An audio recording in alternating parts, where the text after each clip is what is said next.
Hello, welcome to Austin's Animals, and today I'm going to be taking you on a little guided tour through Critterland. This is the small animal village I have built. It is a charming combination of Bavarian, Swiss, and medieval styles. It almost has this alpine fantasy land look to it. I've assembled it through a variety of playsets and toys.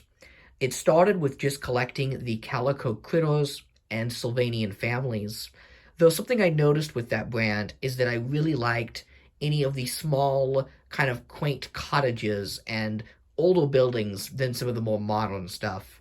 So I was thinking, what display should I build? And this is what came out of my mind. This is like my brain on display.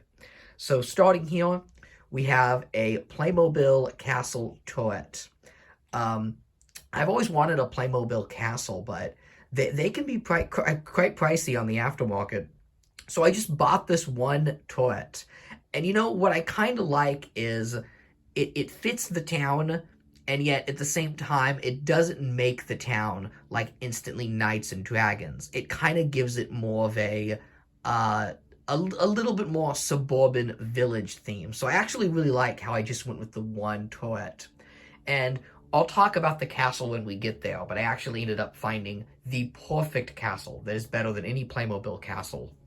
So starting with the first building here, this is the coffee house. One thing I wanted with this village is I wanted it to be an escape where you could be whatever you wanted. So I have included my girlfriend and the love of my life, Sarah, in this town, in this village. This is her character. She's kind of made where she's got a mushroom hat and she's a bunny. I'll call it a mush bunny. There we go. I'm coining the term right now. She is a mush bunny. And that's a little replica of her necklace that she made, that she always wears. And she's got her pink glasses. And she wanted to be the owner of a witchy coffee shop. It was kind of like a library, a place where you could check out books and have a baked good and a cup of joe, which kind of sounds amazing. I just want to shrink down and live in this tiny village. Just look at this. You can practically smell the coffee and feel the warmth of the oven as it bakes fresh bread. The tiny bunny there, that is Sarah's little sister Amelia, who I have also included in the village. And then as for that purple guy, he is from the Teddy Rumpskin toy line. Something you will notice with this village is that it is not just for the Calico critters and Sylvanian families anymore. Any small animal critter action figure is welcome in the town, and they all kind of fit in and belong together. So here's a better look at the upstairs, where you can have a nice cup of coffee, maybe pour a couple cups of sugar in, and read about King Arthur and the Round Table. Also, the Magical Mushroom. Look at that book. Okay, this is Hannah, Sarah's sister. As soon as Sarah became a part of the town, everyone wanted in on it. So anyone is welcome in the town. And heck, if you want like a critter sona, just put it down in the comments. I'll make you anyone you want. You want to be like a bear or a hamster, doesn't matter. So Hannah is a panda because she loves pandas, and Sarah is a bunny because she loves bunnies. And they've got the mushroom hats. The mushroom hat, by the way, was something that was invented by my girlfriend. She actually makes these amazing mushroom hats out of like kitchen bowls. They're really cool. And I'm like, those are great. Those are just so like, I don't know, Ren Fair and just classic fairy tale. So just moving over the cafe here, you can see some of the tiny mushroom hats I have made for these characters. And I think it brings the town a little more to life and fits it in with the forest theme. And then if you look in the back there, although not specifically part of the town, I think the Ewok village has a really good sightline. Kind of like Disneyland. You know what a sightline is? Well, if you're standing in the village, you can see the Ewok trees in the backdrop with the town in the foreground. Almost like we're at an amusement park. That was another thing I wanted this place to look like, is not like an actual medieval kingdom, but like an amusement park. This is like a year-round Ren Fair is the way I imagine it. So we also have outdoor seating for the coffee house. It looks like they're enjoying some croissants and some tea. And then we have, this is what I would call the prime real estate, because, like, if I got coffee and drinks, I'd want to be right here, right atop the castle turret, and just people watching. Like, so much fun. And, of course, we have the loo, the toilet, the john, the restroom. So there's the coffee house. Closer look at some of the books here. I find miniatures pretty much everywhere. I buy from flea markets, thrift stores. Hobby Lobby has a really amazing miniatures section. As does Michael's, though Michael's can be a bit pricey. And the Dollar Tree. You'd be surprised how much of this stuff comes from the Dollar Tree. Okay, moving here, we have a church. I feel like it is quintessential that a small, charming town like this needs to have a great church. So that is what I have made here. We've got a priest with the pew. They got a lady playing the piano. And it looks like we're in the middle of a wedding. Look at that. Okay, moving over here. This is one of the more unique businesses. I was trying to think, like, what businesses would look good in a Ren Fair-like town. Well, one thing that's popular is pottery and statue making, statuary. And considering I collect toys and statuary as well, I figure we needed a clay-making shop. So here we have the artist at work who is capturing the beauty of this bunny in stone. And she's kind of making clay here. And then we have the kiln. I was actually in a clay-making class for 2 years in high school and learned all the frustrations of this craft. It is not easy. It is a lot of work. And that oven, the kiln, can be your worst enemy. That thing heats up to like 1,000 degrees, I kid you not. And there was a strong chance that it will blow up your clay statue. I remember I once made this. It was a lucky cat, like a Japanese lucky cat. It was a big sculpture, and I was really proud of it. And the teacher loved it, and it blew up in the kiln. Now, she gave me an A+ because she knew how hard I worked on that, but it is gone. It blew up. Here are some more of these statues. These are actually game pieces from another anthropomorphic role-playing game. I forgot what it was called, but it was another flea market find. And yes, that is Bosk from Star Wars. So I just thought this would be a fun idea. Okay, moving up here, we have another artist at work painting. And it looks like she's painting a lovely boat. Oh, look. And if you look way in the back there, this is totally unintentional. I'm not this smart, trust me. But if you look way in the back, there actually is a Calico critter boat on that shelf over there. So maybe she's painting it from a very long distance, and she's got really good eyesight. And then we have another table enjoying some snacks, because there should be a lot of eating room. This is like some sort of amusement park. They always have like tables and chairs just all over the place. Plus they can watch her paint, or maybe even look down and watch her sculpt and get some live entertainment. Okay, moving over here, we have the Christmas tree, because every day in this town is Christmas. Why not? Also, just because Christmas trees are great and they look fun. So I've got some presents here. There's a sleigh right there. And we've got a couple with some flowers. Okay, moving on to the castle. I mentioned that I had wanted a Playmobil castle. And they can be pricey on the aftermarket. And it also would not have fit in. If you look at these buildings, they're mostly beige and red, which is the Calico Critter's color scheme. There are a couple of exceptions, of course, but the whole thing just kind of has this very light color look. And a big gray castle, like this turret here, I just don't think it would have fit in. Well, I found exactly what I was looking for at the thrift store for $5. This is the 1990 Playmates made it. The Playmates Medieval Castle toy. This is a beautiful mini castle that has the exact colors of the buildings around it. As someone that's got crazy OCD, let me tell you, this makes me so happy. I remember seeing it on the shelf and going, if I could make a product I needed to fit in my town, because this was just like a big empty space here, like that was it. You might notice that the shape of the castle is very Disneyland-like. I mean, we have already kind of got the Disneyland vibe going, but it does look very Disney. And that is because this actually is the Disneyland Castle toy. So in the 1980s, Playmates released a Disneyland Sleeping Beauty castle. But by the 90s, they had lost the Disney license. So in order to keep selling the playset, they released it in a new paint job with the top turret here stripped out. Try and imagine it with one more pillow right here and in blue, and you would have the Disneyland castle. So that is pretty neat.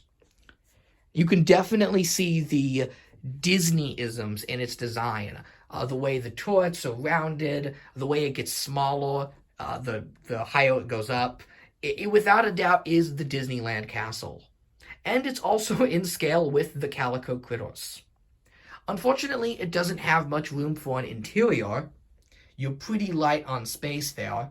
What you can do is you can fold out the sides, so both of these sides can fold out and kind of give you some playroom in like the negative space that it produces. And I have thought about that, but I just don't have enough like medieval accessories right now. I need like a throne and like a table with some like frothing Stein mugs, right? That would look very good. So maybe in the future. It's always a work in progress. The town is always changing. Okay, so at the drawbridge, we have these lovely little moss bunnies. This was another Dollar Tree find that just looks so good in the town and just kind of brings it to life. Same with all of these rocks and little ponds and things like that. Okay, moving down here, we have some more characters. My favorite, the cat that thinks he's a bunny, and the squirrel that thinks he's a duck. We've got one of the Rudolph reindeers. Why not? And then we have 3 more buildings. This one is just kind of a house. I felt like not everything in the town needed to be a business. There needs to be at least 2 nice houses. Plus, I just have some great furniture that I want to use. Really love that lamp from Hobby Lobby. It's kind of got a Art Deco look to it. Yeah. And then we've got all the cats. They're having milk because they're kitties. There's more milk over there. So just a very nice, quaint cottage. And it looks like Grandma left her teeth again. Okay, moving over here, we have the dog family. This is just such a fun family. I really love the head they did for these dogs. They look great. They kind of look like the Doge meme. And it looks like they're relaxing by the fireplace. I'm going to have maybe some nice wine later as they listen to the radio. And then it looks like we've got some work in the kitchen. Looks like bread is being made and dishes are being cleaned. I always approve of that. Always keep those pots and pans clean. Don't want things to pile up. Speaking of pile up, look at the attic. My goodness. But don't we all have attics that look like that? That is a heck of a chandelier. I will say that. And on the top, we have a gargoyle, which is another very village gothic-looking thing, you know? Again, I tried to mix aesthetics. I didn't want the whole thing looking gray and dreary, and yet I didn't want the whole town looking completely saccharine and colorful, so I just kind of mixed it all together. And then finally, we have my building in the town. I picked this one here to kind of be my workshop because it reminded me of the Skyway station that used to be in Disneyland. If you remember that great building. Got some decorations in the front. And if my girlfriend wanted to be the librarian and coffee shop owner, then I wanted to be a toy maker because I love toys. I mean, just look at this collection. It fits me. So this is my toy maker's workshop I have. And I have little wood. Looks like I'm making a rocking horse. And there's an unpainted like car and dollhouse over there. Oh, it fell over, but if you look here, I actually have a little tiny photo of my girlfriend I keep on my desk. Oh, it's not going to stay, but you get the idea. And then moving here, we have the actual toy shop. I do love toys within toys, like when they include miniature versions of the toys in a dollhouse or item. A lot of these are from the Sylvanian Families line. I know those ones in the back, like these ones here, those are from the Build-A-Bear Workshop playset they made a couple years ago. So yeah, absolutely fun making this and just decorating it. And plus, what old world Swiss village wouldn't be complete without a good toy shop, right? A great toy maker. So those are the 6 buildings in the town. It's not a lot. It's not a sprawling town. I know some of the critter towns I've made on this channel are just massive and huge, and when I made this one, I laid the green top down and just said, what if I just made a really tiny one that had a lot of detail in it, rather than try and stretch the town and see how big I can get it? And I think I like this approach more. The town just looks like it's come to life. Oh, there goes the bunny. There goes the sign. Things fall over. It happens. But I have this chair here. There we go. And I can just swivel it around the town. And I can edit and change things as I desire. I'm going to show you here. This lifts up. And in here is all of the accessories for the town, if I ever want to add anything new. Pretty wild, huh? So let's just do one more pan over of the town before we wrap up the tour. So there we go. Moving down. We have all of Main Street. How many different species of animals can you spot? There we go.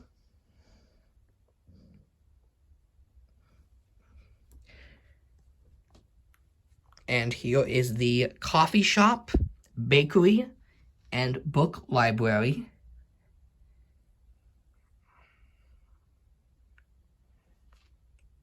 Plus seating and restroom. Here is the church.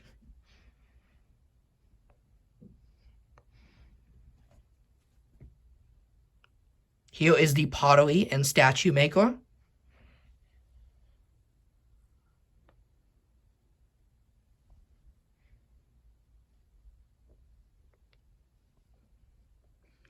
And atop the painter and more seating.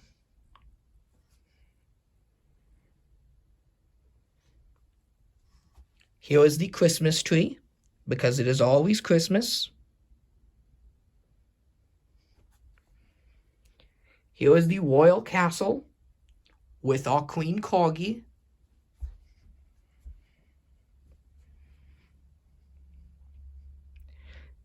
And it looks like they're making bread inside the castle for some reason. He is in the dungeon. And then over here we have the one of the houses. This one belongs to the kitties and the dogs. I can't imagine they get along very well as neighbors. And finally, my toy maker shop. There we are. Thank you so much for joining me on this tour of Critterland. And have a great day.